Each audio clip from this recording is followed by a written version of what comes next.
So how to become an entrepreneur. I'm going to share with you my story and how I built my first ever six-figure business, and really some advice that you can use, and the principles that anyone can apply to to building and starting your own business. I've been an entrepreneur for most of my life. Currently at the moment I have 5 different businesses. I have a notary business, a wedding business, a nutritional products business, as well as 2 new businesses that I started in the beginning of the year.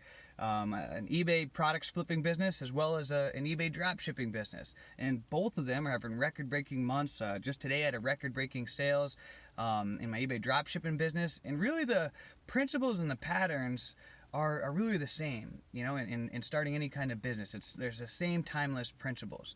And I know that, the entrepreneur path is not for everyone, because you got to be kind of crazy to be an entrepreneur, but it's such a rewarding profession because it really gives you freedom. It allows you to live life on your terms and your time frame. I have a daughter who's a beautiful daughter. She's just about 6.5 years old, and I've never had to hire a babysitter to take care of her. I've always been there for her.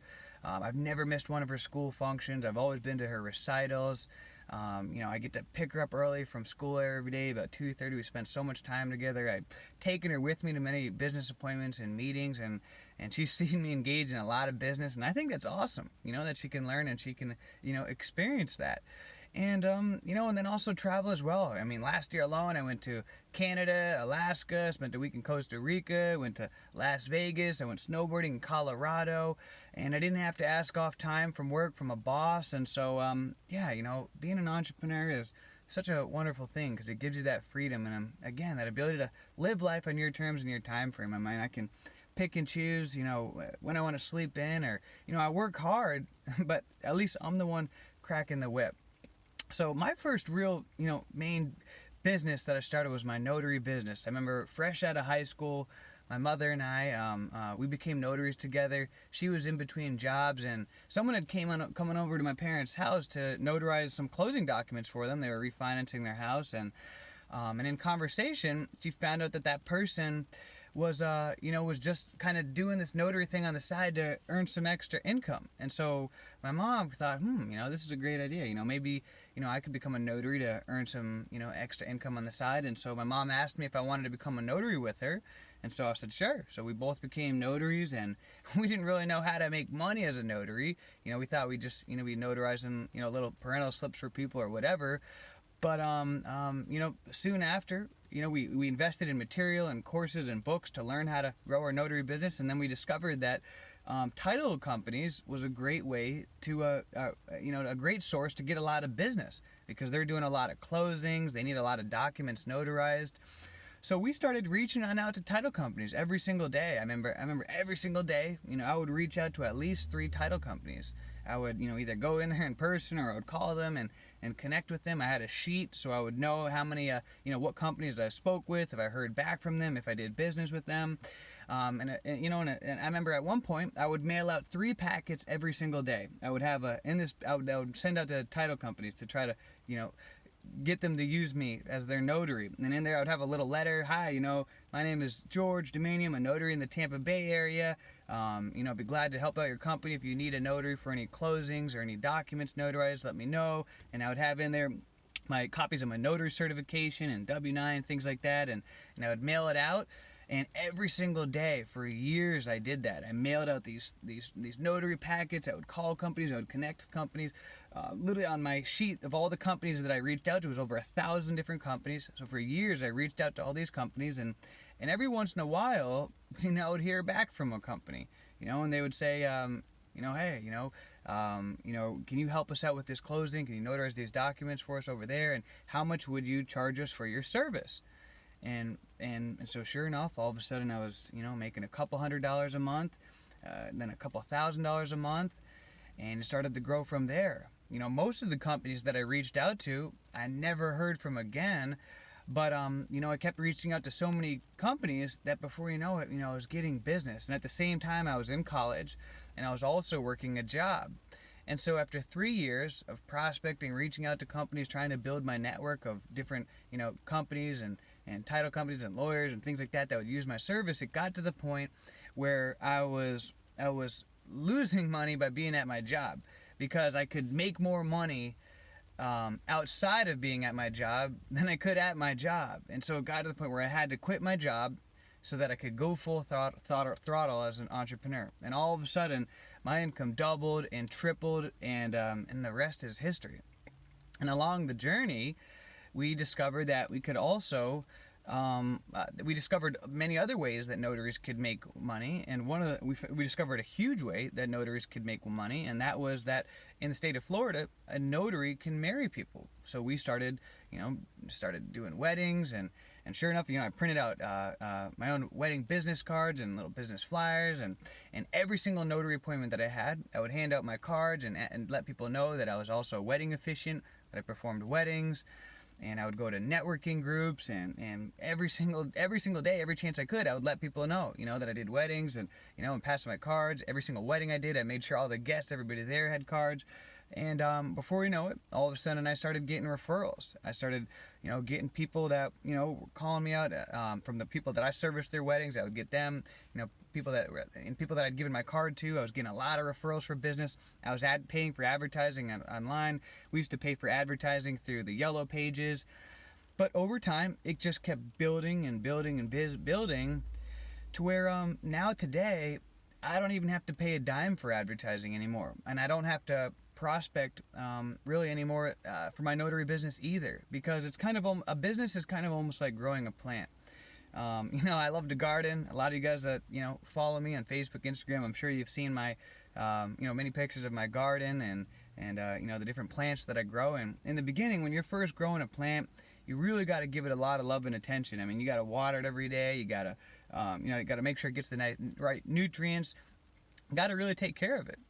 But eventually, as the plant ages and it grows and matures, it gets to that point where it really becomes kind of, self-sustainable, and you can really go more into maintenance mode. You don't need to have your eye on that plant every day. You can skip days watering it and it'll be okay. And a business is kind of like that as well. In the beginning, it's like your baby. You really got to put in most of your effort in the beginning. But eventually, it'll get to that point where it becomes more self-sustainable. You don't have to prospect quite as hard. You can kind of relax and just kind of go into the autopilot, the day-to-day motions of running your business. And so putting in, a lot of that, you got to understand, in starting any business, you're going to have to put in most of the work in the beginning. And a big thing is that, when you're doing work, you want in growing a business, you want to make sure that you're doing the right actions. It's so easy that people will get distracted doing non-productive type of work. It's said that 80% of the results will come from 20% of the work. So in my notary business, for example, I have a lot of paperwork. I got taxing, accounting, all different kinds of things. But really, 80% of my business comes from that 20% of the work. Back when I said I was prospecting, reaching out to companies, really trying to grow my network, that all resulted in the giant tree that it grew into.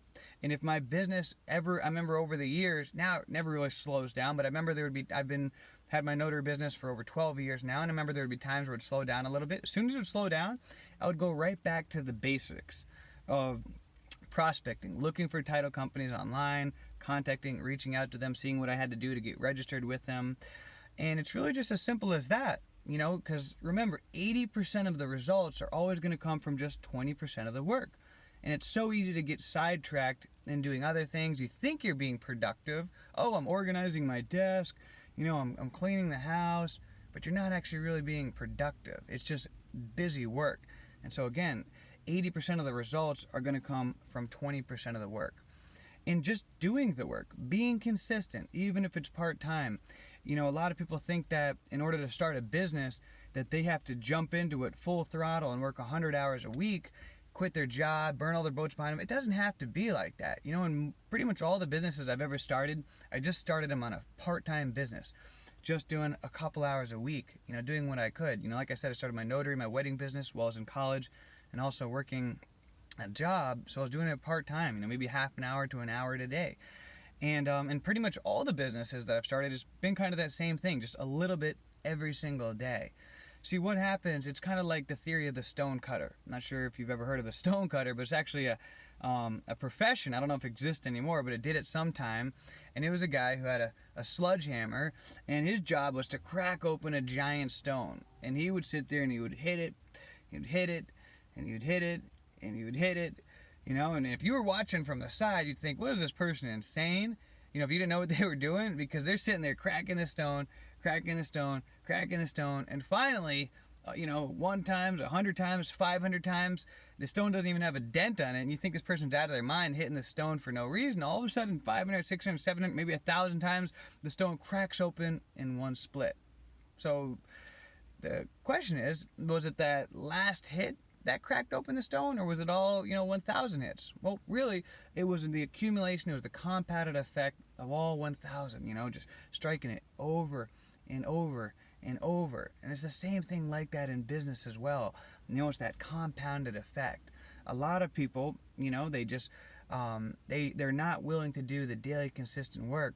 You know, you don't have to put in 100 hours a week in growing a business. There's so many businesses that you can grow from the comfort of your own home, or any kind of business that you choose that you can do just in pursuing a couple hours a week. You can, maybe you have kids, maybe you already have a job or 2 jobs. Well, if you can set aside even just 30 minutes a day and commit to that every single day, no matter what, that you will do that right action. Remember, I was talking about that right action, that 20% that'll create the 80% result. If you can commit and being consistent, doing that every single day, you will be surprised at how you can beat out the competition just by being consistent, because most people aren't consistent. You know, they'll do a lot on one day and then they won't do it for, you know, a couple of weeks or something like that, where you'll be better off doing a little bit every day, allowing that compounded effect to build up to where all of a sudden, boom, you swing that sledgehammer and the entire stone cracks open. Guess what? You have a thriving business. You quit your job. Now you have that freedom to be able to spend time with your family and your friends, and travel and live life on your terms and your time frame. So being a business is a lot of fun. You know, think there's so many ways to make money, making money online, especially in this day and age. I mean, there's so many ways to make money, either through the internet. You know, you can create a physical business, like a restaurant or something like that. That's going to take a lot more work. So just really think about, you know, the many different ways that there are to generate income. You know, decide on one and start with that one first before you decide to venture off into another business. You know, stick to one first, commit to it long term.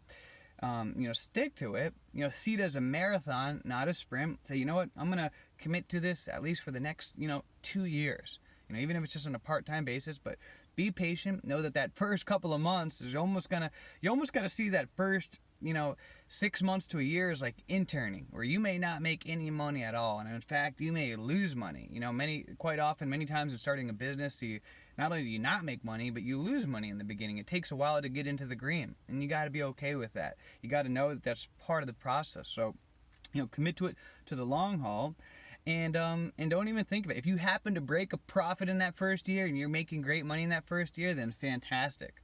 But if not, then just, you know, remember, hey, I had committed to this for, you know, 2 years or 5 years or whatever you said, and that you're not even going to think about quitting and evaluating the situation until the end of that. So that way, if you get frustrated after 6 months, well, you know, I promised myself I would do this, I would commit to this at least for 2 years before. And you'll be surprised all of a sudden after a year, then all of a sudden you're going to see those results start coming in, and before you know it, because you didn't give up, you stayed consistent, you stayed to the course, you were taking right action, that you'll have a thriving business that can totally change your life, change your family's life, and give you that freedom.